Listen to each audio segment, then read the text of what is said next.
Yo, hey man. Good day. Good what? Post PLE evening because that's when you may be catching this live. Or you might just be catching it when you can, and we appreciate that. So much has happened in and out of the ring in one weekend to kick off October. And hey, it looks like the fourth quarter heating up in a couple different ways. And of course, we got to talk about it. And of course, we got to talk about it like nobody else in the world. So that means it is time for the first Black Champ podcast. And I am the pick. Yep, that's damn right. Podcast Intercontinental Champion. Camp from the Port. And I'm the VP, DOC, JR Bang. Make sure you rate, like, subscribe, download, wherever you get your favorite podcast. Barber's Chair Network is the home. First Black Champ is the podcast. Of course, search all episodes at DFBCPOD. Tough guy. You can follow us on everything at DFBCPOD. Look, man, evening show, because we have lives, but also Bad Blood PLE we get to talk about. We get to talk about the Crown Jewel Championship. Yeah. We get to talk about Triple H's comments around color. Yeah, man. And how white people got to stop using that particular frame of things. Well, let's get into Bad Blood. Bad Blood yesterday. Decent pay-per-view. Yeah. Not mad at it.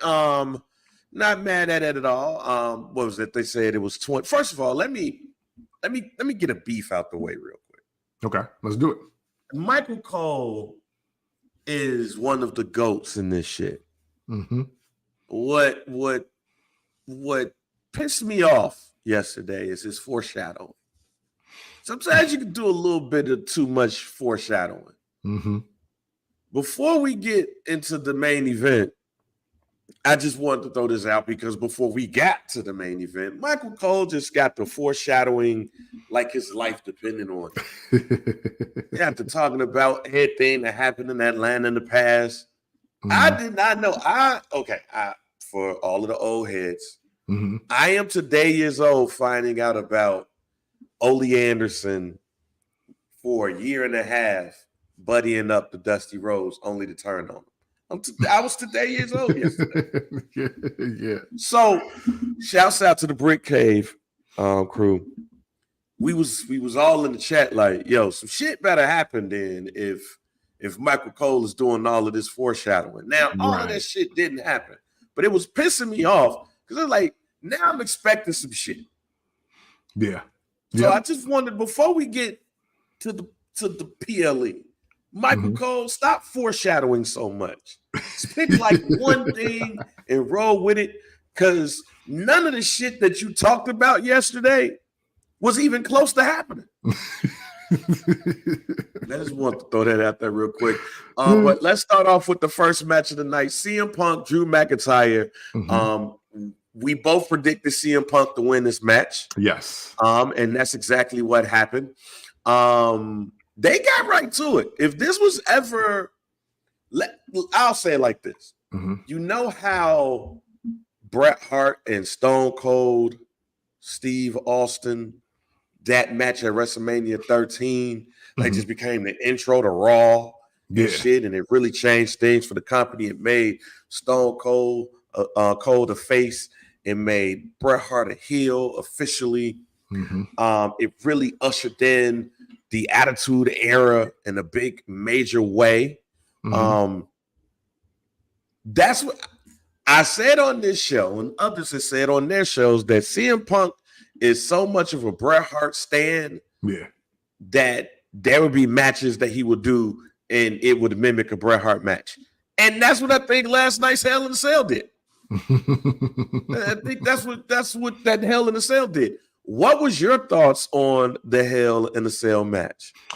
You know, for everything that we expected, even that big hip hop fan was Hella funny from Corey Graves to Michael Cole. But you know, I think to summarize it the best way, I think it is a standout Hell in a Cell match. When you think it was like 53 now, right? It's 53 total matches. And even though it took them 10 months to draw this all out, I must admit, that's a great way to end a 10-month story. That is a great way because they beat each other to death, resurrected, beat each other up some more, and somebody actually won. But unlike every other ending to every match, either if they were in it or not, or just interfering in it, nobody really walked out. And I think that's very crucial and important. To your point about the Bret Hart stuff, you know, Austin got swept in that in that series. Austin got swept, but they both walk away bigger stars than they were before. Can't front. I don't know if that is going to happen with Drew and Punk. I don't think their stardom raised at all. I just think that's two OGs showing us how it's supposed to be done if we're going to do feuds and specialty matches in this era, and I'm not mad at that. And it don't need to. They're two of the biggest stars of the company. Yeah. I agree with you. This was a great way to end a blood feud with blood. Like when they start, when they start pulling out the power tools, I was like, yeah, niggas bleeding tonight. It's lit. We back. We back to the days where we're blading and we're cutting. And part of Drew shit wasn't none of that. When his ass got hit up top of the head with the toolbox, I said, ooh. Yeah. That looked pretty nasty. Yeah. Hey, shout out to Drew McIntyre for bringing in a new foreign object because the wrench needs to be incorporated more. Yeah. Just saying. Yeah, I was like, okay, we're getting to it. I agree. I think this was one of the better Hell in a Cell matches. I got to watch it a couple of more times before I actually rank it. I don't want to hot take it like some people have done. Like, oh, it's a top 5, and it might very well be a top 5 Hell in a Cell. But I want to give it a little. Yeah, it's definitely an instant classic. To start off a pay-per-view like that, it gets me nervous because it sets you up for the rest of the matches on the pay-per-view. Oh yeah, and you can't be a dud coming after that, fam. And they almost caught a dud coming after that. But man, what a way to start off a pay-per-view. What a way to end a feud. As you said, they did not walk out. CM Punk tried to. Yeah. And then he collapsed and got the oxygen and all of that. But no, I really got to give kudos to both of those guys for putting on an amazing match to start off what turned out to be a wacky night. But we predicted that CM Punk went over on Drew McIntyre because of what's coming up, and we'll talk about that a little bit later. I wonder what's next for both wrestlers. Yeah. Do you shoot CM Punk right to the top to go up against Gunther? Does he go over on Gunther? I have my thoughts on that I'll save until after Monday Night Raw. I want to see where they're going on. I want to jump out the box on that particularly until it happens. Drew McIntyre. Look, Drew McIntyre got his ass beat so bad in that match that he needs to take some time off. He just needs to come in on Monday and just say, hey, you know what? I'm going to chill and relax. Yeah. Like he get the thank you, Drew. Right. Clapping all of that stuff. Like, and then see y'all at the holiday tour or whatever. Right. Like, I'm about to go home. I'm about to go chill out for a little bit because when kayfabe or not, that back part was looking legitimate. Yeah. Yeah, no, they ain't got watercolor in the ring and all that. They don't got that with movie makeup. Yeah, on his back anyway. Yeah, that looked like that was legitimate. So I'll say, like the scene in Rocky 2 when Sylvester Stallone came in there. That's what it looked like in there. Man, so yeah, I don't expect to see Drew until goddamn Royal Rumble, if you want to be honest. But let's move on to the next match, which, like I said, it almost drowned it out. But Nia Jax defeated Bayley for the WWE Women's Championship. It was a good tease too of Tiffany Stratton possibly cashing in and all of that. Failed to mention how Nia Jax really sunned Tiffany Stratton. Like when you grab somebody like this, when you do that, fam, you gotta. Nah, I thought off of that alone, I was like, yeah, Tiffany Stratton is going over. And we did say it. You said that Tiffany Stratton was going to win. I said that Bayley was going to win. Then Tiffany Stratton was going to win. Neither happened. Nia Jax is the champion. Do you think that was the right call? Yes, even though it was the right call, even though, again, I was so discombobulated because I could have swore, didn't Nia and Tiffany lose the match on the loser leave SmackDown match, and ain't they on Raw now? Oh no! So it was loser leave for Naomi and Bayley. If whoever would have won that, whoever would have got pinned, if they would have lost, would have had to leave. But whoever pinned Nia Jax would fight for the title. They both pinned her. Then they had that one-on-one match. So absolutely the right call, because that's why, see, I'm still hanging on to that because I halfway saw it thinking like, oh yeah, well, Tiffany Stratton is just going to cash in on Liv, which I literally thought was going to happen until old Raquel Rodriguez showed up. And, but we'll get to that. But yeah, no, Nia Jax winning, being the champ. Yes, it's the right move. Let's kind of like officially move on from all things 4 horsewomen, and that's respectfully. It's just time. It's time for somebody else from another time to come and dominate a woman's division. Yeah, Nia Jax. I like it. I'm mad at it. I wish Tiffany Stratton would have went over, simply because if you grab me in the face like that, I'm whooping your ass. I might not get you that day, but you go catch one. He grabbed she grabbed her like dude grabbed a homegirl in the Drew Hill video and the Never Make a Promise video. Yeah. And the flashback or yeah, like don't grab me by the cheek, fam. Like what's going on? But it was a great tease. Seeing Nia Jax get up like the Undertaker, like, bitch, what the. And like that was hilarious. It was a couple of botches in there that I thought was gonna hurt somebody, but it didn't drown out like I was afraid, because that match that happened beforehand was just so dope. So yeah, let's move on over to Damian Priest versus On the Defend Balor. Now I believe that I picked Damian Priest. You picked Finn? No.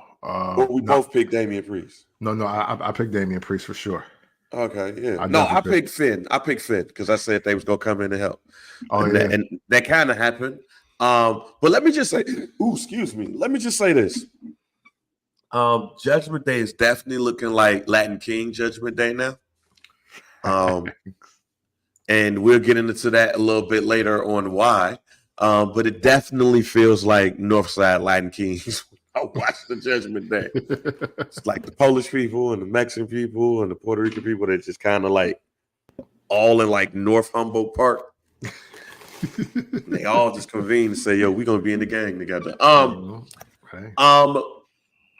Did the right person go over in that match though? Yes, because and not just because I like Damian Priest, but unfortunately he got hot and they took the title off of him. So you know. Hey, and Aubrey, you're kind of right. You know, Finn Balor hasn't been doing the greatest as a singles competitor, but hey, I mean, look, he has won a title this year, though. You know, see that, like, that's the interesting part about Finn, right? Because yeah, he's losing singles matches, but now he clearly runs Judgment Day, and he won the title this year. It just doesn't look as sexy. Excuse me. Blood. It just doesn't look as certain. Thank you. But yeah, no, Damian Priest, he needs a win. He needs as many solo wins as he can get, because let's not forget he was the world heavyweight champion this year, and he won it at WrestleMania. And we do not remember that. And it's October. You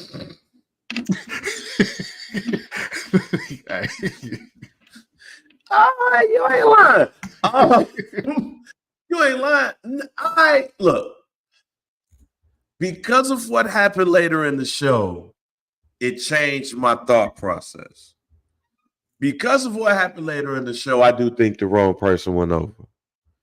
Okay, let's talk about it. Because I'm thinking if you have Damian Priest win, but you have Rhea lose, it goes back to my prediction that the Terra Twins will be the next tag team champions.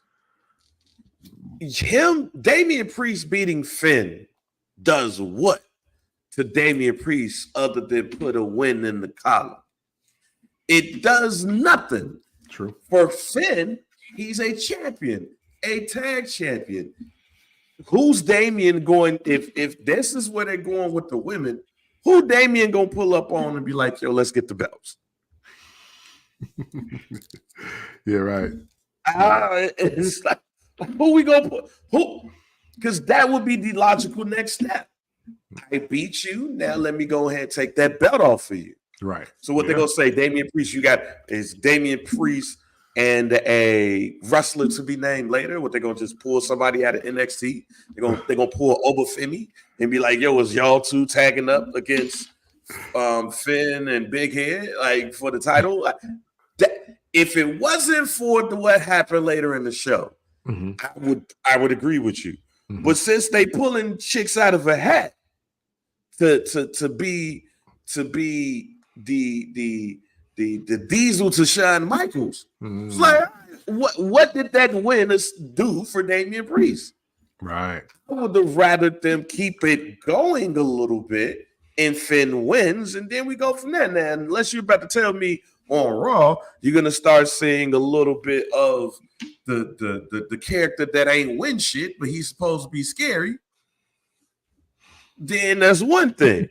But if Finn is just gonna go up in the clubhouse and be mad and be like, I can't believe that I lost to him, then I mean it is what it is at that point. I mean, I know Finn is the leader, but I think it's a very good question to ask. Who's the real leader of the Judgment Day? Is it Finn Balor or is it Dominic Mysterio? Well, I'm glad you said that. And see, this is why I felt Damian should win, because now what do the Judgment Day do now that Damian and Rhea are out of the picture? Because I'm not sure if we want to see Judgment Day if they not fighting each other, especially where the rest of the card is at right now. Like, for me, I don't see anything compelling, especially with the job that Braun Breaker, Jey Uso, Sami Zayn, Gunther, Ludwig Kaiser, like, there's enough people to make their segment shorter and shorter. so now that we're over this, yeah, you know what I mean? So now that this has happened, Damian can get out of it. Now, technically, Rhea won the match last night. So now both the Terra Twins won. However, now Rhea is going to want to fight Raquel. So now there's nothing for Liv to do except for egg this on. And let's get into her title against somebody else too pretty soon. Yeah, and let's get into that because this was botch of the year. Apparently, Rhea Ripley defeated Liv Morgan by DQ in the match because Raquel Rodriguez she jumped in. But apparently that shit went hella wrong. Hence botch of the year. Apparently, what was supposed to happen is Raquel was supposed to wait a little bit before she jumped in, and she was supposed to put Liv over Rhea, and Liv was supposed to win the match. Which totally makes sense to why she did it. And I was like, but did she hear the bell ring? Like, did she? Yeah. But that didn't happen. That whole segment turned out to have been fucked up. But Raquel Rodriguez is back, and she's with her former tag team partner, former tag team champion partner, Liv Morgan, and it looks like both of those two will be up against Rhea Ripley. Which, I mean, I guess we got some Twin Tower things going on. The battle of the Amazon women that's going on, and Liv is getting us Shawn Michaels on. So this is why I was like, okay, if we doing this, y'all should have did that. Right. Yeah. No, and this is also I was like, might as well make Damian Mysterio the leader then if we doing this. Right. And Damian Priest can't start beating up two women. So I mean, yeah, double entendre there, guys. Yeah, double entendre. But now we're here, and Raquel Rodriguez is a straight heel. But Donnie said it right. That match took the air out of the main event. I think it took the air out of the night because people were a bit confused. Yeah. But now that we're here, now we got Double R over there with Liv, and it looks like with the extra added Spanish edition, Judgment Day is definitely Latin King territory. What are your thoughts on the returning Raquel Rodriguez and what she brings to Judgment Day? Man, well, unfortunately, she doesn't bring W's, which is the unfortunate part. Dominic Mysterio is doing a great job. I was literally going to say that. He is the reason why we care about this feud. He's evened it out for Liv Morgan, and that's great. The addition of Raquel Rodriguez is it doesn't matter. It doesn't matter right now. And it doesn't matter because unfortunately she's off of a long hiatus. It didn't do her job right, man. I mean, it's always difficult when you're Raquel Rodriguez. So it's always difficult when you have your debut one. We used to always watch the docs about, oh man, will the people still love me? Will they cheer for me? Whatever. I mean, not only did that go wrong, but the crowd literally didn't pop at all. Unless I'm totally I was like, unless my audio on Peacock was off, that crowd was just like, oh yeah, she do work here. That's what they was like, oh yeah, she do work here. Oh shit. I'm like, oh man, well, yeah, that didn't help at all. Like it's and that's got to be a tough spot for her. I hope she didn't do the media scrum. But because that's a tough spot to be in. That's a tough spot to be in. You come out, you do your due, and even like there are so many people that could come out and botch, and it still wouldn't they would get some kind of pop. You know, like Tagaloa. Yeah. So man, it just doesn't matter, unfortunately. So Raw, they gotta Raw by default has to be a Raw moment for 2024 now if they want whatever happened last night to mean something. Okay, let me ask you this question. Look at me asking this question. I normally be like, Was that Dominic Mysterio? Was that Dominic Mysterio pinata thing a little racist? Was a little bit, like little bit. I mean, look, a little bit. The fact that all the white people pointed out does make it racist. now look, you have an Australian woman doing it, 2 American white males, and then what's so bad? The one American white male says, "I can't believe this," before it even happens. Before it even happens. So I was like, "Oh, so we're gonna look at the elephant come in the room."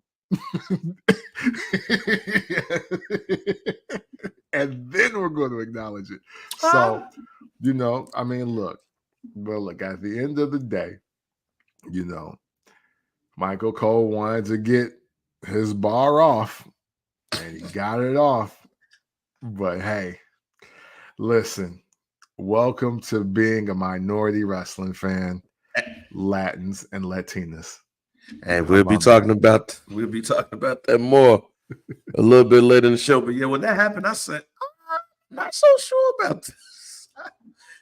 And to keep it a buck, I think that the crowd started going, all right, it's going a little bit too far. Yeah. At that moment, the Raquel Rodriguez thing, I think, was icing on the cake. But when, first of all, when Rhea Ripley went to the referee and was like, don't count out.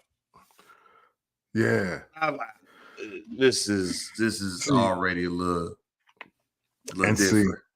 And even with that, right? Even with that piece right there, because the Cam stuff was stupid, but it was funny at the same time. Now, look, if Rhea Ripley can make judgments like that on the fly, then maybe Raquel Rodriguez can come in and hit the finisher in front of the ref and cover her for the pin. I mean, look at how he just gonna take rules from one competitor. This wasn't Judgment Day rules. What you just like you're just gonna tell her don't count me out. And then she spent 2 minutes out there. Yeah. Like, oh, okay. But yeah, hey, it wasn't Mexico's level. Yeah. If I would have put it at a Hispanic racism level, it would be if you watch the match between Eddie Guerrero and X-Pac on Sold Out in WCW. Oh yeah. And when the beaner, and I was like, oh y'all, wow, what are we doing? What are y'all doing, WCW? To me, that meter is high. Like I didn't know that was a derogatory word. Yeah, it was high. It wasn't as high as Mexico's though. It wasn't as high as Mexicans on the lawnmower. Yeah, that was nuts. That was nuts. See, for me, I have it ranked with Jesse Ventura's Tito Santana match calling. No, because it's like, because I didn't get it until I started learning about Mexican culture, and then I listened again. I was like, oh wow, this racist as hell. It was like, yo, you can't. Why are you calling it the flying burrito? Why are you calling it the flying jalapeno? Why is he Chico Santana and his name is clearly Tito Santana? Like, why are you doing this? Like, you have a tiny sombrero on his tights. Why is this happening? Like those kind of things for me was like, yeah, hey, when I'm 9, I don't get it. When I'm 19, I was like, yo, that was racist. That was racist as hell. That's how I feel people will feel about this.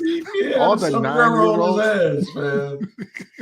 He had the sombrero on his ass. And Rick the Model Martel had what? He just had the flag, right? He just had like the Quebec flag. This dude had a sombrero, not even a Mexican flag. Yeah, a sombrero on his ass. Come on, Tito. Like, so all the young kids that are 6 to 9 years old, by the time they hit 16 and 19, they're like, oh man, like, so yeah, that pinata thing. They had the comment about it. That was wild. That was wild racist. Like, they're gonna figure it out. They're gonna figure it out.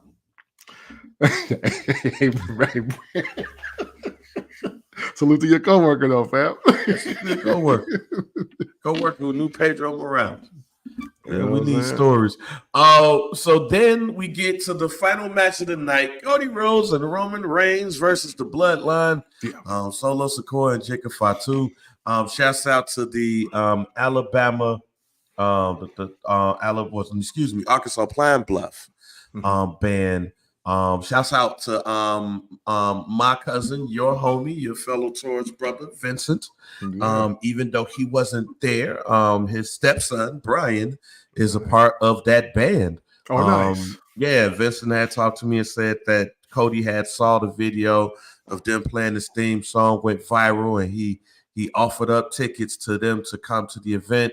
And I was telling Vincent, like, yo, if they do the theme song, it's gonna be wild. But I also didn't expect them to do the thing because it's a tag team match and it's Bad Blood. Yeah, go some tickets. Yeah, I'll just slide through. But then when the band was out, I was like, oh shit. Okay, Cody Luther King. Right. All right. So you had that went on, and then you had Roman out there with the orchestra. The sound was off. Don't blame the band, don't blame the orchestra, blame the sound and all of that stuff. But then you had the Bloodline come out. First of all, let me just say the Bloodline entrance with Solo and Jacob, or Solo and anybody, really truly looks like WWE 2K. When you have the tag team, when you have the manager with the single player and the manager be in the back just doing some shit. Yeah. Because if you look at Jacob Fatu, he was praying. He looked like he was about to do Smooth Criminal and shit. That goddamn left leg was juking and shit. It's like, yo, somebody need to give his ass a gummy. Calm his ass down, fam. But the match went the way that I thought it was going to go. I even said that Jimmy was probably going to end up popping up. And I said that The Rock was going to pop up at the end. Now, I don't know what's the point of The Rock. I ain't write this shit because I don't know what the point of The Rock just standing there with a belt that we don't give a fuck about. Who was the shouts out to A+. A+ had me dying last night. A+ was like, here go this nigga with this belt that don't nobody care about. You ain't never meet Muhammad Ali, nigga. Like, yeah. I was like, yo, wow. Like, I don't know if he ever have not. I don't know if he did. Like, Rock met everybody when he was 12. Look, that nigga that's true. Girl when he was 12. So I don't know. He probably met him at WrestleMania. He probably met that nigga at WrestleMania. Rocky Johnson was like, damn, I ain't make it, but you can slide through. Team. This is part of why sometimes we do the show live. Team Move, Super Heavyweight Champion, Sheen, Heavyweight Champion. That belt came in a Sheen package. I don't know what's better, that belt or the belt we're going to talk about a little bit later. But the match went as expected. Roman Reigns and Cody Rhodes went over. Jimmy Uso with the super kicks and everything. My favorite part of all of this is when they whooping Cody Rhodes' ass, and Jimmy was like, so what you want to do, Uso? So what you want to do? Roman Reigns looked at his ass, was like, oh man, this was a one-time thing. And turned around, nigga, when I tell you I damn near fell out. I say, wait. Man, listen. He must have, no, it's just a one-time thing. Shit, fuck that. Oh, fuck it, let's go help him. He's like, hey, yo, we won the match. What do you want from me?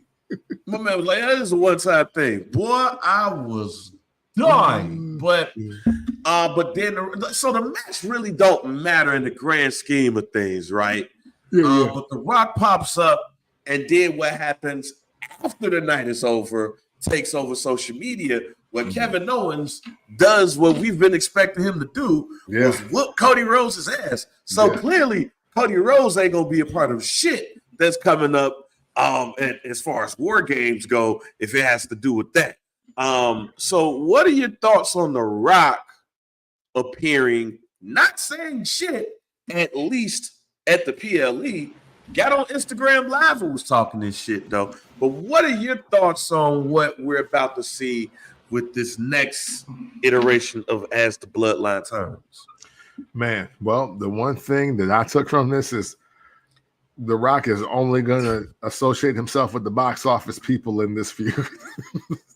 Because he ain't coming out for shit else. Oh, Roman and Cody back? Okay, back. Now I got you. Because he could have did that. He could have came out and counted and left last month. He could have did that. He could have did that. But it do not matter.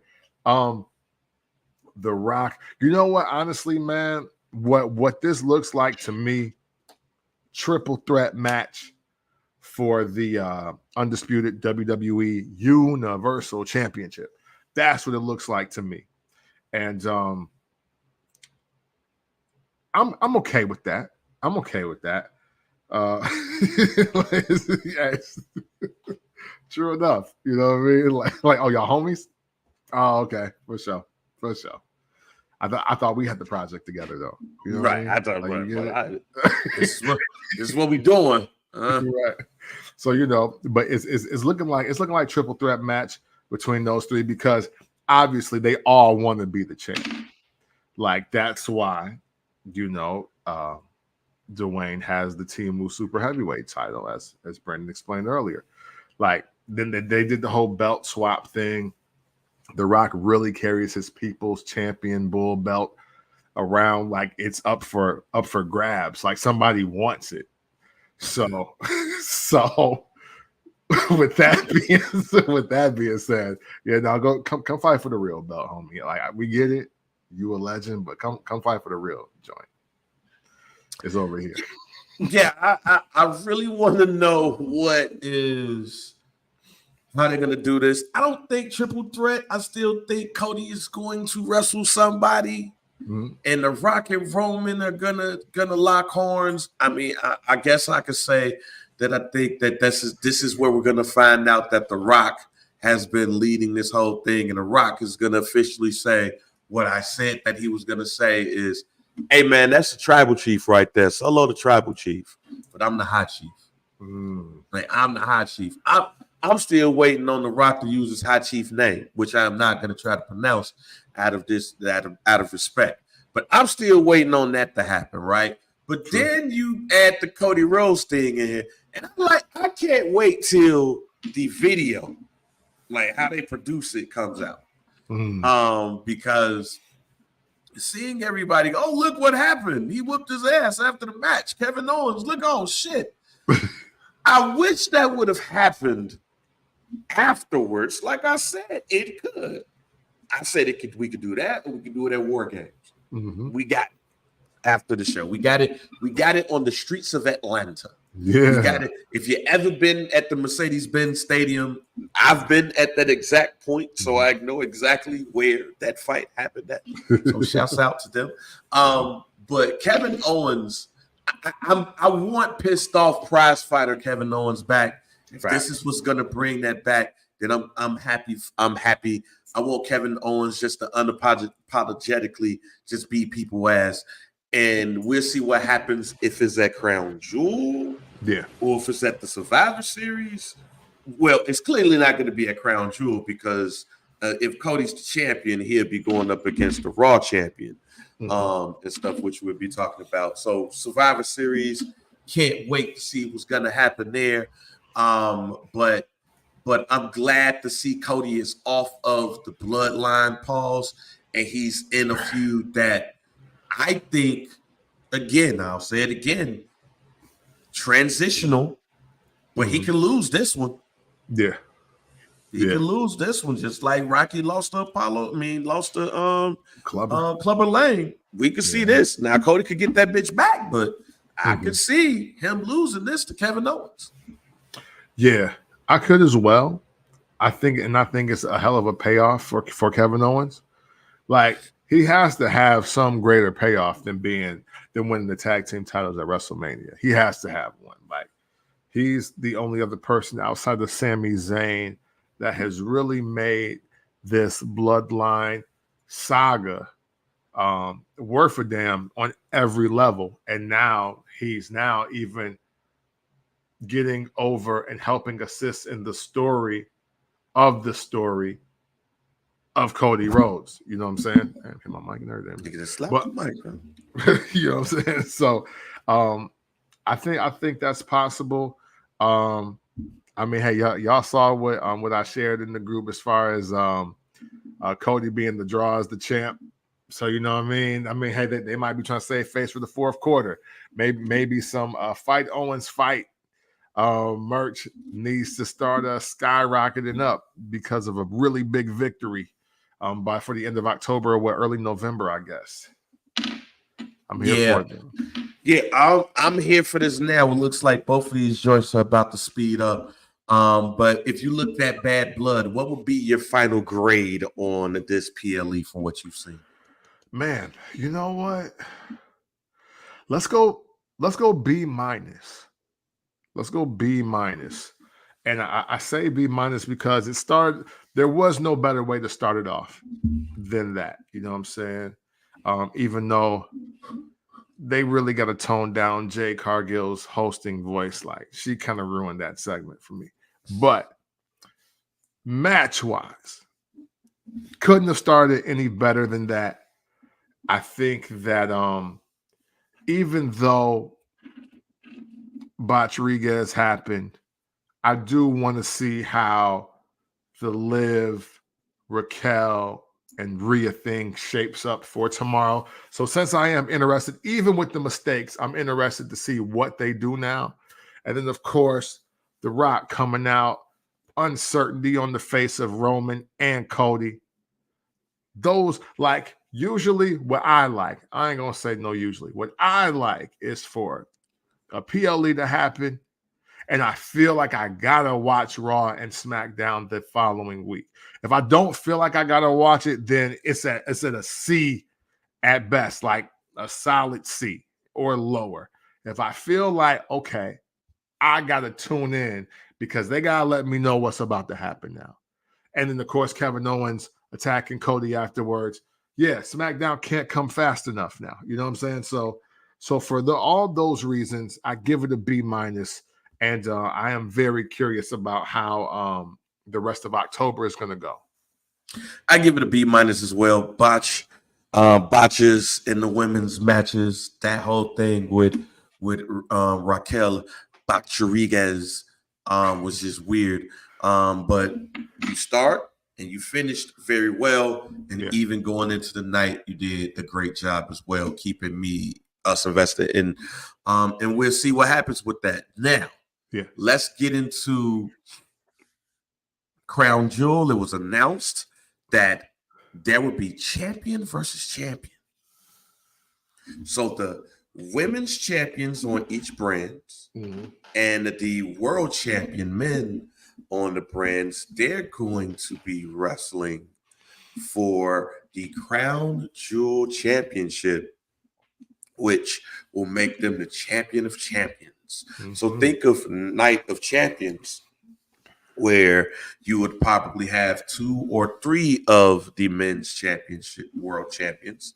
Like they had, I think the last time they did it, it was Adam Cole versus Daniel Bryan versus somebody else. I can't remember. But this time there will be a big ass ugly belt that's on the line. And this will be happening in a month at Crown Jewel, aka Saudi Mania. I think this is Saudi Mania 6 or 7. Saudi Mania 6. Yeah. So right now, if we looked at the matchup, it would be Liv Morgan versus Nia Jax. And it would be the match that I have been waiting for. Don't fuck up, y'all. It would be Cody Rhodes versus Gunther. Yeah. I'll tell you right now, I can't wait for that one. I cannot wait for that one at Saudi Mania 6. Cody Rhodes versus Gunther. I've been waiting on this since the Royal Rumble. We gonna get it. Yeah. Don't fuck it up, y'all. Don't have any of them because I don't want to see Cody versus Sami Zayn. No. No. Don't give a fuck about him now. Now with the Liv Morgan, Nia Jax thing, that's going to be a bit interesting. Yeah. What are your thoughts on this whole thing? This whole money grab, it looks like too. Oh yeah. Hey, listen, man. Saudi Mania. You know what I'm saying? Saudi Mania 6. Look, there's a lot of money out there. So much money that they make belts. You know what I'm saying? Hey, look, they made the belt to give to Braun Strowman, and we forgot. You know what I mean? Yeah. They just The greatest Royal Rumble. Yeah, greatest Royal Rumble, and the winner is Braun Strowman. You know we don't care about that. You know Vince threw all that out on the way out the door. He's like, hey, give me this, damn it, give me this damn belt. And so now we got the Saudi Mania men's and women's semi-invitational, because you know you only get an invite if you're a champ, which is cool. You know what I'm saying? It's cool. Do I care? No, I don't care, because it's not like, well, I don't even know how to put it, because obviously they don't want each other's belt. But so no, here's my question, and this is why I don't know how to put it. Let's say Gunther beats Cody and becomes the Saudi Mania champion. So now, what happens if he were to lose his belt at the next WrestleMania? Is he still the Saudi Mania champion? Is he still a champion of champions? You know what I'm saying? Because technically, if I win the Saudi Mania belt, I don't care if I got my belt or not. I'm now the headliner for Saudi Mania 7. You can bring out whoever the champ is, but I'm the Saudi Mania champ. That's how I look at it. You know what I mean? That's a good ass question. So until they make it mean something more than, hey, over here, you're the champ. Like, hey, look, I'll pull a D'Lo Brown. Hey, and now coming from Jeddah, Saudi Arabia, weighing in at 247 pounds, came from the port. Like, yo, that's how. Hey, look, hey, I'm from Jeddah. Hey, you know. Hey, look, that's a good ass question. I mean, what happens? Because they ain't keeping these belts forever. Look, right. I'm already giving y'all my guarantee right now. Mm-hmm. Kevin Owens is gonna cost Cody Rhodes this belt, and Gunther's gonna be the champ of all champs. That's what's gonna happen, y'all. Yeah. Matter of fact, I have an even better prediction. Kevin, I don't know if this match will even be completed, because let's look at what we're about to see right now. Kevin Owens is mad at Cody, and Sami Zayn is mad at Gunther. So, hey, you know, that's two friends, y'all. That's who the only friends is. And we can very well see this match go down, and both of them, yeah, it becomes a fatal four-way. Get involved. Now, ain't even fatal four-way because they ain't champions, but they can be just like, fuck this damn belt shit. And then next thing you know, they friends again and shit. But it's a little bit different because Sami Zayn, you know, last night, he was a little angry. Yeah. He was a little angry and stuff when Gunther came out there and was talking shit to Goldberg. And then plus, it's just smelly that as soon as you start talking about some Saudi Arabia shit, heck up Goldberg ass. Hey, yeah, man. Shoot, hey, look, man. Brett is right about Bill Goldberg. You know what I'm saying? It's like, dude, what's Bill Goldberg doing out there? What is he doing? Yeah. Like, oh, he's just gonna jump. He's just gonna jump the rail because he mad at Gunther. Like, oh man, it's like, no. And hey, Gunther, the second funniest thing that happened last night when Gunther said, "Hey, let him through. 3 minutes for you." Hey, yo, you know what I'm saying? Hey. What, you boy, I marked out when he said that shit. I was like, no, let him go. I got 3 minutes for you. You know what I'm saying? Like, yo, I said, man, that's boy, beat his ass in front of his kid. You know what I'm saying? Have his kid go back to Deion Sanders. Like, yo, man, look, Look, Gunther, y'all know how much I'm a fan of Gunther, all right? So I've been a fan of him since he was Walter. So last night made it even more. Hey, look, mark it down. He will be your champ of champs. He's going to take that solid gold, weird-looking belt. He going to have both of it on his shoulder. Like, yo, I'm both for the champs. Fuck whoever else. And that's going to make it even more obvious that John Cena is on his way back. Yeah. Hey, and Cross, I hear what you're saying, but hey, look, if I win the Saudi Mania title, I'm not giving up the Saudi Mania title. Like, hey, what? Was this a triple threat? What we do? What we doing? Because I'm the Saudi Mania champ. I'm not giving up the belt. Just say King of the Ring, nigga. Like, no. Yeah, this ain't the same. Like, a beat. I won one match for this. Vince said this is a title. You got to lose or win titles. All right. All right. So, man, that's been your rundown on Bad Blood. Check that out. It was a very solid joint. But let's get into what happened yesterday at the scrum. So there's been a little bit of a scuttlebutt around Black wrestlers being represented on the main roster. That has popped up again. That there's a lot of people in the internet wrestling community that has upset a lot of people when it comes to this. Now, first of all, MVP had said something like months ago that a fan said that the Triple H era is emasculating Black men, and MVP responded, "You see it." So during the PLE or the post press conference, the scrum, somebody asked Triple H about representation of Black wrestlers in the WWE. This is what Triple H said. Yeah. I don't see the difference in anybody. I don't see the color. I don't see the nationality.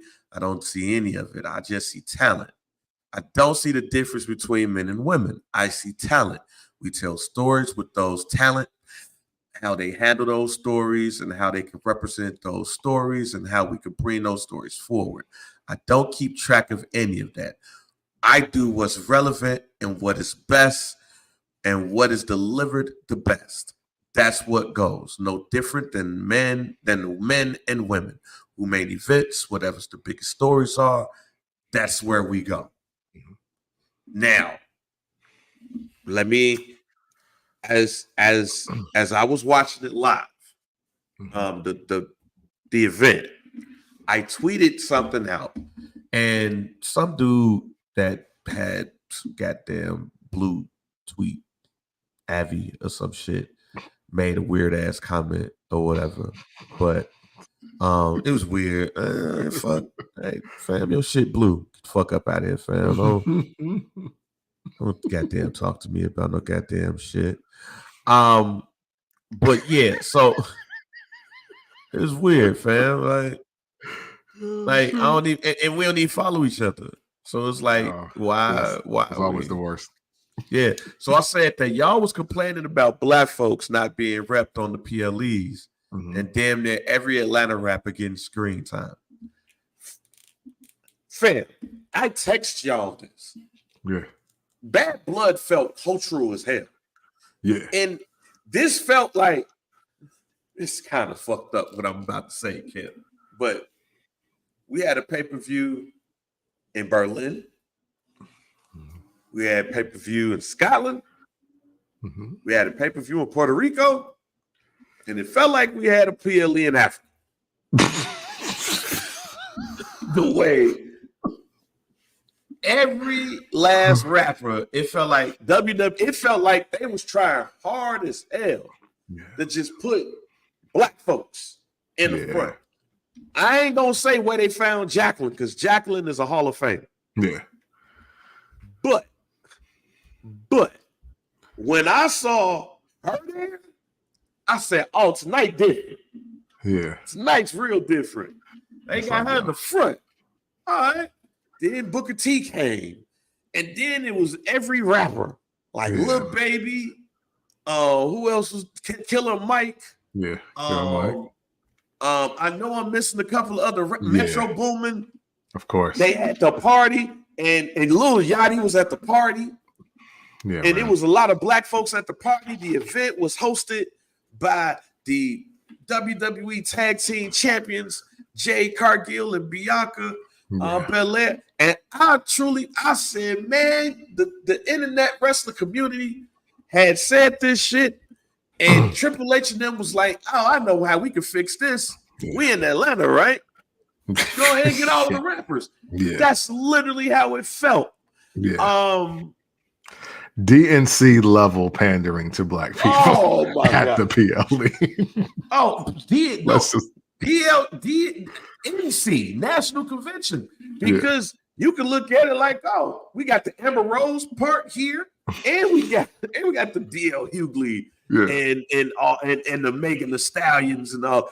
I literally was like, yo, they complained because I don't consider myself a member of the internet wrestling community. I'm not gonna swerve strictly this shit, but I don't be on the internet about talking about wrestling enough to consider myself a member. That's why. Facts. But when I look at the IWC and they're saying like, yo, we ain't on these cards, the black members, we ain't on these cards. And then you go to Atlanta and you see every last rapper in the front row. Look, they did all of that shit, and I still complain about Westside Gunn never being a part of this damn group that's been saying, was Westside Gunn even there? If Westside Gunn was there and they ain't show him, this shit was for nothing. But that's besides the point. People were complaining about representation of black wrestlers in matches. And you said, bring the rappers. Yeah. I don't agree with the black IWC a lot. But on this one, y'all right. This was, to me, this was next level pandering. Before I say anything else, pass it over to you. Yeah, man. So to tackle a couple things at a time, fair warning and spoiler alert, I'm about to be super controversial against my own people here. And to the people that support my people. Just going to be honest with you. As a black wrestling fan, and in my fourth decade of being a black wrestling fan, right? I do not want to see black people at PLEs or Raw or SmackDown who I don't believe ever watch wrestling. I don't think her has watched wrestling a day in her life. Oh. I thought you were about to say something else. I 100% with you. Yeah. No. I see, and here's the thing about black representation. And as far as like the matches go, like I get it, right? But for me, right now where we sit, black wrestling fans and the IWC, y'all starting to sound like white people in the 2000s when they felt they were losing the country. It's like, bro, DMX didn't sell that many records. Like come on, fam. Like you know, like I get NSYNC was on the Clue mixtape, but relax. You know what I mean? Like, yo, you're not losing the country. I don't think in the grand scheme of the year of 2024, I don't think the black wrestler is losing in 2024. I just don't. I don't because of Swerve. I don't for because of my man in TNA. I don't because of Trick Williams. I don't because of Bianca Belair. I don't because, I mean, dog, 10 months ago, Jade Cargill debuted at the Royal Rumble.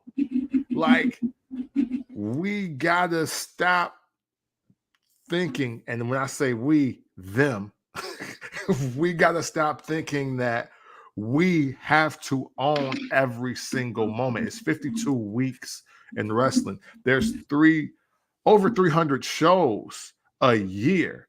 And I'm not saying that we have been in the most prominent spot in the last quarter. I'm not going to say that.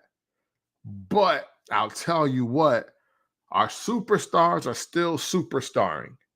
And I come from the era where you were hoping that the superstars would even be picked that looked like you. So, and I know some of y'all might call this Stockholm syndrome. Oh, you're just used to not being represented. But I also don't feel like most of the people in that crowd that we're paying to represent me either. 18 You know what? 30. You know what I'm saying? You know what I want Paul to do and the rest of the WWE? I want them to pick out the real black wrestling fans and put them in the audience. That's what I want. You want to really impress me? Find out who the First Black Champ podcast is and let us get 20 tickets so we can put Brandon and Cross and Ross and everybody else out there and be like, oh, hey, this is, the FBC community or whatever. You know what I'm saying? I mean, hey, look, if you can do it for the Make-A-Wish kids, you can do it for black wrestling fans. That's all I'm telling you. All right. I feel bad. I feel bad for laughing at that. I mean, hey, look, I'm just being honest. I'm just being honest. I am tired. It's 2024 and Westside Gunn has not been mentioned by the WWE once. Like, yo, what is the deal? I'm tired of seeing the non-wrestling fans that happen to be black because they're superstars in the right city be highlighted. No. That to me, that's a way bigger problem than the representation in the matches. Okay, so nothing, in my opinion, nothing that you said was wrong. I think multiple things could be right at the same time, right? Mm-hmm. So let's start with the fans. Yeah, we gotta stop with the Marsha shit. Yeah, that's not gonna make it even better. Like when you look at the main roster, who you putting in the main event? Like it's using when I had a conversation with somebody about the radio playlist, they was like, yo, who are you replacing that Drake song with? Yeah. That's the answer to your question. Nobody, right? So yeah, they could have added Bianca Belair and Jay Cardill versus Damage Control. Yeah. But after that, who else you got? Right. On the main roster. Right. Now, NXT, we got that shit. We own it. Blacks and people of color own that shit. Yeah. So, but on the main roster, I mean, I can understand what people are saying, but what I don't want is people being put in spots just cause. Yes. That's because then you put them, it just don't work like that. Yeah. So the IWC can be right, but then again, I understand with the talent that's currently on the main roster. However, I wish I knew somebody that knew Triple H. Mm-hmm. I wish today, I wish I knew somebody that knew Triple H. I wish I knew Triple H. Because I would tell Triple H to never use the term or the shit that he used. I would tell him never use "I don't see color" ever again. That's bullshit. Yeah. That is, you are the chief content officer of the WWE. Nigga, you live in demographics. Mm-hmm. You live in that. That's part of your fucking job as the chief content officer, is to know the demographic of what you are reaching. So don't tell me you don't see color when color and seeing it is a part of your job, because you get a document, you get notes that says that this demographic is looking at this pay-per-view or this event or all of your shit. You get that.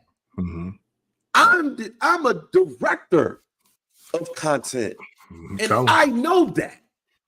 So if you're the head of content for a global organization, don't tell me you don't see color, because you get a document that shows who watched what, when, and how. Yeah, right. Facts. That's one. That's one. Yeah. The second part of it is, and Cody Rhodes had said something about this when he had a conversation with his wife. Yes. Like, no, I'm not racist. I don't see color. If you don't see color, you don't see my shit. Yeah.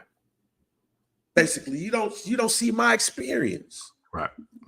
If you don't see it, you don't see the experience. And it's not just about black folks too. Right. When you say you don't see color, you don't see any of that. You don't see the fact that Drew McIntyre ass went overseas to get his shit back. He didn't stay in America.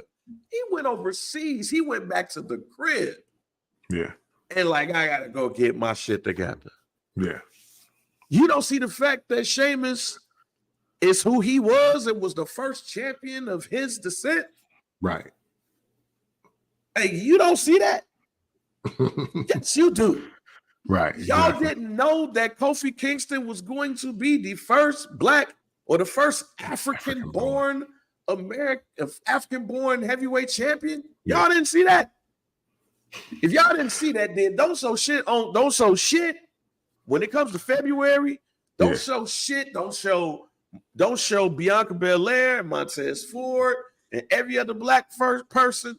Don't show them going to the Lorraine Motel then if you don't see color. Right. Yeah. Don't acknowledge anything about the first black on your shit.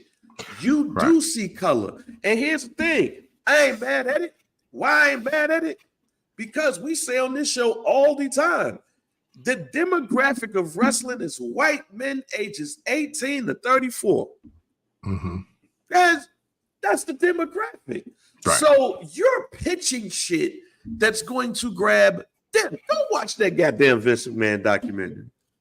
You see white fans doing this shit. Right. You was going, they even talked about the demo. They even said 18 to 34 in the doc. Yeah. Yeah. You know what you're going after. And there might not be a black wrestler that's on the card that can pull not only his people, but y'all people. Right. But that's besides the point. They did. They let him go. Go ahead. They let him go somewhere else. He's officially signed with AEW, and the way they starting that, even though AEW is starting to become WWF light, WCW-ish when it comes to the selection of talent, I'm invested when I see MVP and Shelton Benjamin and eventually Bobby Lashley. I'm invested. Y'all got, when he debuts, I'm officially trying to watch every week. But that's not the point here. It's the point when white people say, I don't see color, you're lying. Yeah, for sure. I don't see color is a cop-out. I don't see color is trying to make people believe that you're not racist. And here's the thing.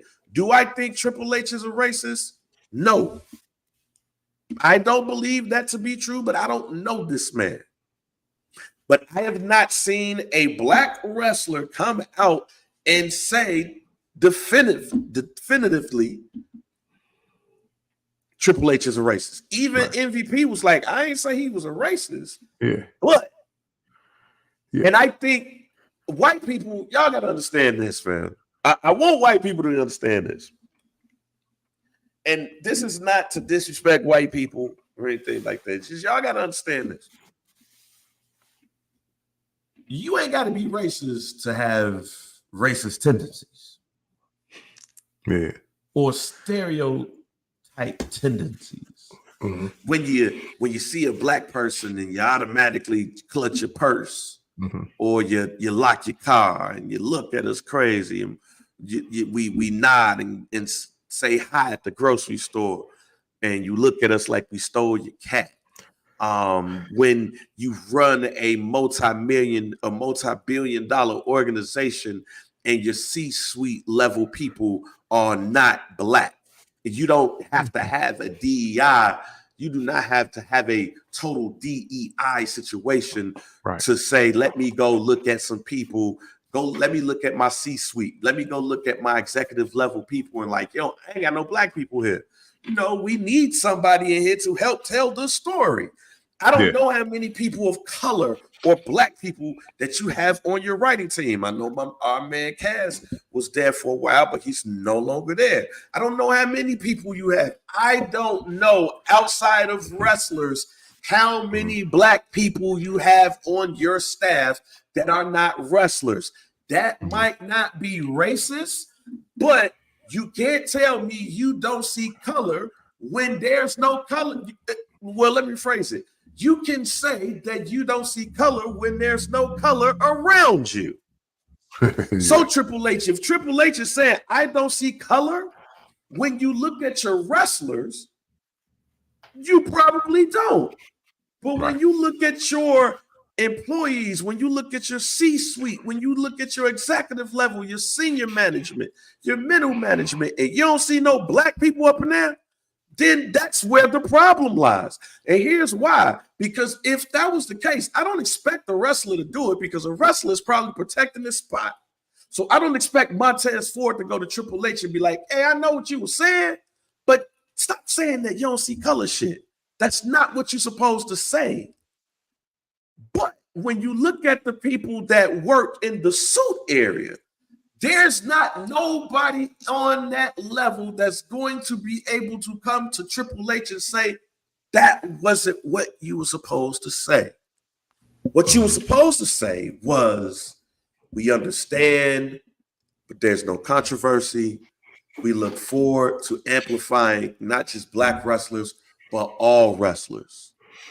We understand we got work to do, and we're doing it. But I just want to make it known that I'm here to amplify everybody. But I do take what y'all say in advisement, and you will see what happens in the future. Because they do have Carmelo Hayes on the main roster. You do got Trick, that's the two-time NXT champion. You do got Obafemi, who's the longest reigning North American champion. You do have Bianca Belair and Jade Cargill. You do have the Street Profits. You do have Jada Parker and old girl who's the NXT North American champion herself. Her name just escapes me right now. Yeah. There's people that are coming. You could have said, yo, if you look at our system, while the main roster has Bianca Belair, the Street Profits, and Carmelo Hayes, we do have African Americans who's coming up. And in the future, you will be seeing a lot. Kalani Jordan, that's her name. You will see more in the future. We just signed XY. We just signed Mark Henry's son. Yes, that's why I said multiple things can be true at the same time. The black members of the IWC can't throw racism or the race card out anytime you don't see your favorite wrestler out there wrestling for a title. Right. However, when you say I don't see color, you're lying. Yeah. And you're giving them too much ammo. Not only are you giving them too much ammo, you're opening yourself out there to be critiqued in that area even more when you say you don't see color. Because as a person of color, as a black man, I would be like, yeah, y'all don't see no color, because I don't see no color on the goddamn TV. Yeah, I don't see color because I don't necessarily see y'all in the hood like that.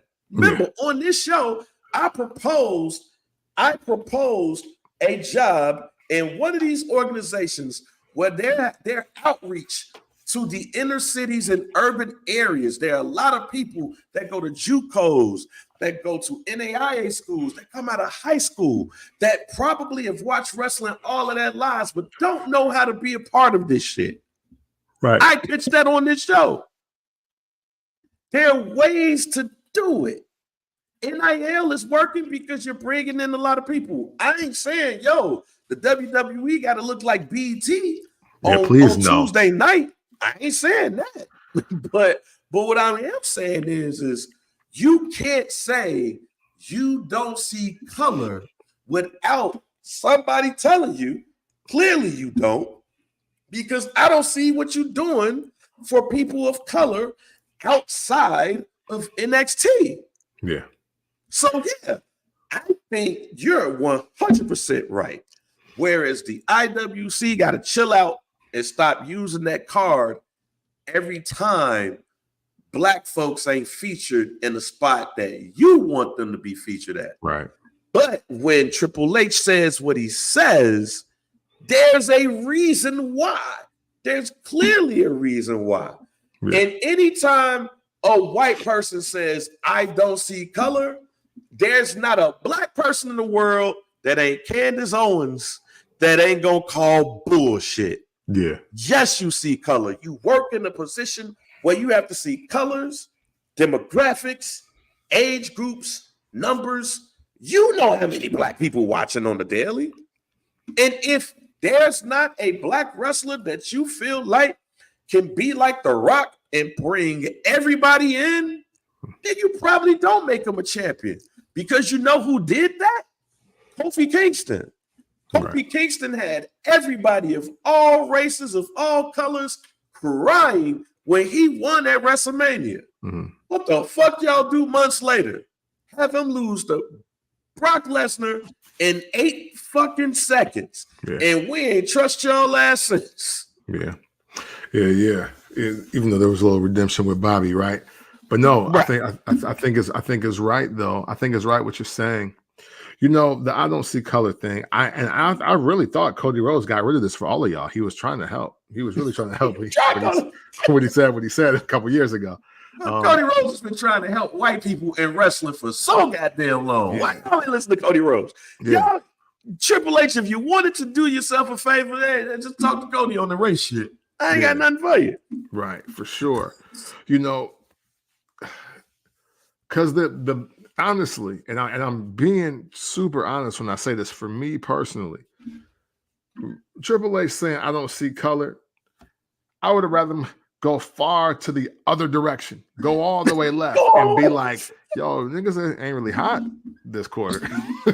I would have rather that. I'm like, you know, or play the numbers game with me. Well, I mean, hey, we're trying to get everybody in, you know, as much as we can, but no, there really isn't a black wrestler hotter than LA Knight right now. And we don't even have we don't even have him on TV every day. You know, there's only so many spots. Yeah, you know, right. Give me the it's only so many spots thing, and then tell me about Jey Uso, who's not white, and then Damian Priest, who's not white. And you know, there's so many other ways to attack it. Like the thing with black people, especially the black people in the IWC, and I think all of us watching, even us, is that well, the FBC community can handle the truth because we've been watching wrestling for so long. We can handle the truth, but you can't play the 50 Shades of Grey card. You can't play the Shades of Grey card when you're talking about not seeing color in wrestling. You know what I mean? Like you do see color, and it's fine. And Triple H, you know, but see, the interesting thing about Triple H also is that, you know, he has a history of not putting the guys that eventually get themselves over and get themselves in prominent positions, even the white ones, see Chris Jericho, see Edge, and they were like, yo, dude, saying that I ain't it, but look what happened. You know what I'm saying? So, you know, I think Triple H is, even though he's content, he honestly shouldn't be talent relations. Like he just like there's obviously something great that he could be doing, but maybe he needs that buffer to be hands off, as far as talent and position them on TV goes. But I can't. But see, then I'm also lost in the sauce here because even though I think they're not using Bianca Belair the greatest this year, look how they are positioning Bianca Belair. Bianca Belair is really Grand Slam Charlotte Flair, if we're being like 100% honest. So it's I feel him, but he fucked up. You can't go with I don't see color, because the thing is, he could have sold us off like, yo, what do you mean Bianca Belair is on everything out? I can get her on. And that would have shut everybody down, because what you gonna say? The one black woman ain't good enough? You know what I'm saying? Not only that, we just had the Street Profits on SmackDown in a prime spot with the tag team championships. We got Oba Femi, who is the longest reigning NXT North American champion. Trick Williams is a two-time NXT champion. Carmelo Hayes just had an amazing match with AJ Styles, and he's fighting in a feud possibly for the United States champion. Yeah, like they're there, right? And that would have been a better thing for him to say, because now the indictment for the people that's really watching wrestling, oh, you don't even know your product. You got to speak to the people that's just trying to poke the bear, but don't realize the bear been through the trash already. He in the house on the couch, and now you got to leave. You know what I'm saying? Like Triple H he made a lot of classic OG white people shit mistakes, and that just is what it is. I agree everything with what you said, so I won't piggyback on it over. I'm going to say one last thing on the topic for me, and again, this is where my controversy kicks up a notch. I don't want wrestling to get too black. All right, I'm going to say it. I don't want wrestling to get too black. While they already jacked up one theme for a wrestling show, I personally haven't been the same since we stopped using rock music for intros for Raw and SmackDown. I've been kind of floundering since then. I don't mind inclusion. I don't mind everybody in the world getting their hands in the pot. You know what I'm saying? I don't care. Like we are the world, right? All hands together. I get it. But for the sake of pacifying the loud minority that just got here as far as being wrestling fans, don't make wrestling too black for me. Personally, I signed a black male that will take his daughter and her cousin and his wife to a PLE. Like, I don't want wrestling to get too black. I am sorry if that sounds crazy, but that is just how I feel. I will piggyback and say that I don't care. Like, at the end of the day, if you hot, if you can tell a good story, if you can wrestle, I'm with it. Right. I don't give a damn who it is. Look, I grew up watching Samoans being savages and not having on shoes. And now we got Roman Reigns. I grew up in a time where white dudes were playing people from countries that they're not from. Yeah. When I found out Nikita Koloff wasn't Russian, it broke my heart. When I found out that Yokozuna was not Japanese, I was like, wow. Funny thing is, Otis, my cousin, who you know, he just found out. He was like, when we was at the house, he was like, wait a minute, what? Yokozuna wasn't Japanese? That's how long it's been since he's watched wrestling. Man, listen. I don't need wrestling to be extra black. I need wrestling to be entertaining. If you're purposely holding people back because they're black, that's an issue.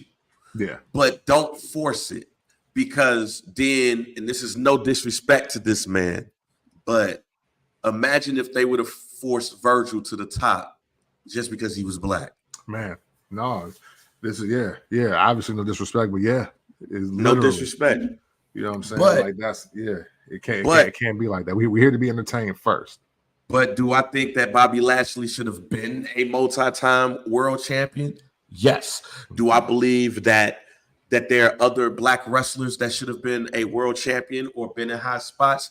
Yes, because I've said on this show on many of occasions that Bad News Brown should have been in a blood feud with Macho Man or Hulk Hogan. So this goes back to even that. I ain't saying Coco Beware should have been a world champion. Not saying that at all. What I'm saying is that it has to make sense. But if you're purposely holding people back because of their color and not matching with the people on the stands, that's a problem. But what's even a bigger problem is when white people say that they don't see color. That's bullshit. Yeah. That's a cop-out. Yeah. And that is dangerous to me. Because if you don't see color, you don't see my experience. If you don't see color, you don't see the other people that you can bring in. Mm-hmm. If you don't see color, you don't see that little girl who saw Bianca Belair and said, I can be a wrestler. If you don't see color, you don't see Trey, who was crying when he saw Swerve lose a match. Mm-hmm. If you don't see color, you don't see my son who saw Chris Bay and was like, I want to watch wrestling. When you say you don't see color, that's what you're missing. And you need people around you. It proves that you need people around you that can explain that to you. Because you might not know that coming from Greenwich, Connecticut. You might not know that because, hey, when I leave, I ain't got to talk to these rappers no more. That's why you can't say that. Mm-hmm. So if somebody of color is next to Triple H, I hope you tell him tonight or sometime this weekend that I feel you. Don't use that shit. Yeah. Because we know who you are. Yeah. But don't use that term. That is the death knell for white people in this country when they say you don't see color. Because if you don't, that means you don't see me, fam. Yeah. Facts. If anything, what even makes it worse, that means you don't see me. You see money. And if you're saying that you don't see color, you see all of this, that equates to money. So even at my most talented, you don't think that I can draw according to the people that's in that crowd. But that crowd love hip hop. That crowd love black people. That crowd do. Because that crowd knew Metro more than your ass did. Stop saying that. Well, that's the show for today, y'all. I already said my guarantee. And my guarantee is that Gunther will be the crown jewel champion.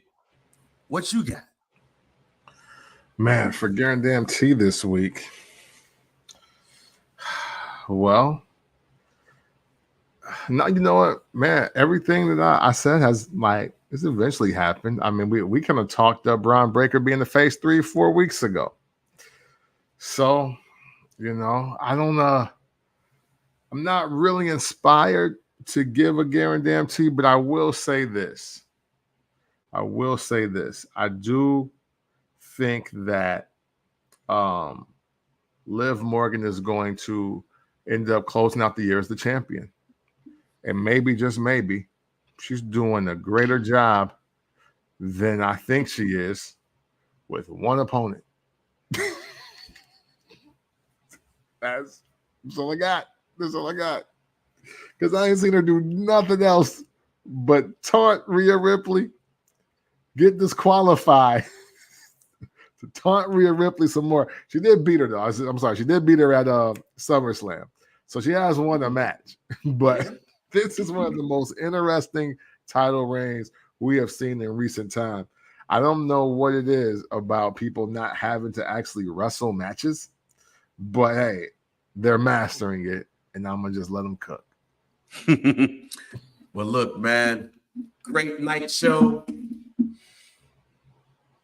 For sure. Hopefully somebody's talking to Triple H and telling him that's where you fucked up, fam. Yeah, man. But outside of that, man, campaign is off. Man, hey, thank y'all for this. I don't know what I was about to say. That's crazy.